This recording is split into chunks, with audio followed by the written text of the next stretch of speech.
Today we are talking about the basics of the English word benefit, which can be both a verb and a noun.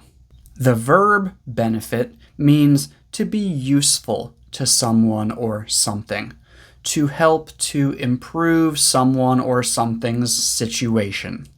A benefits B basically means that A does something good for B.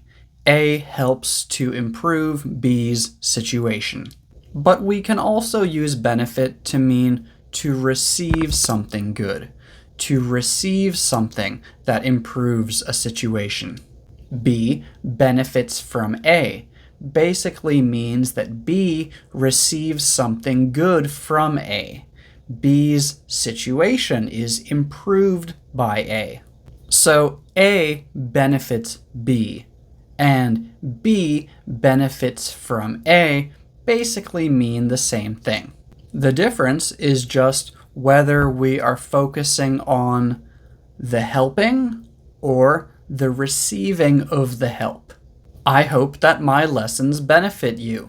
That basically means that I hope that my lessons help you to learn English.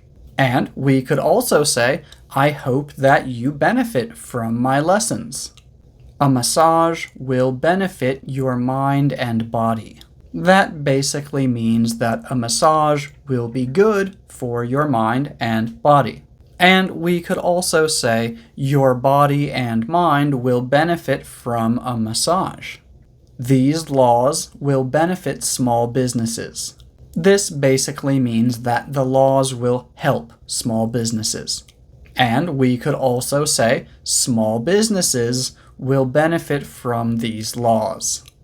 The noun benefit is basically something that is useful to you, something that improves your situation in some way. Sometimes it's a countable noun, and sometimes it's an uncountable noun. It depends on the situation. Here are some examples with the noun benefit. Exercising regularly has many health benefits. There are many ways that regular exercise is good for your health. What's the benefit of doing this? How is this helpful?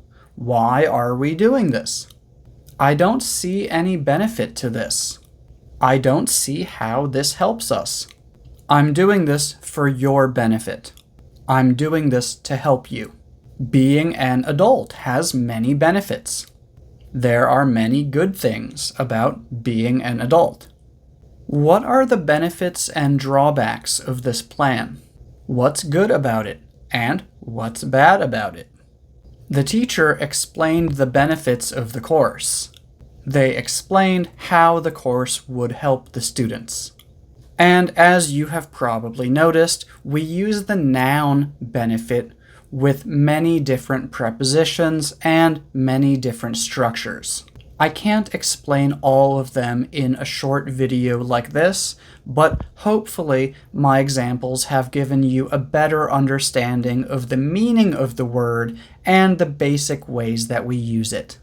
And because I'm sure that someone is going to ask about this, yes, we also use the countable noun benefits to talk about extra things that your employer gives you, such as vacation leave, health insurance, etc. And for money that you might receive from an insurance company or a government when someone dies, retires, or is sick or injured.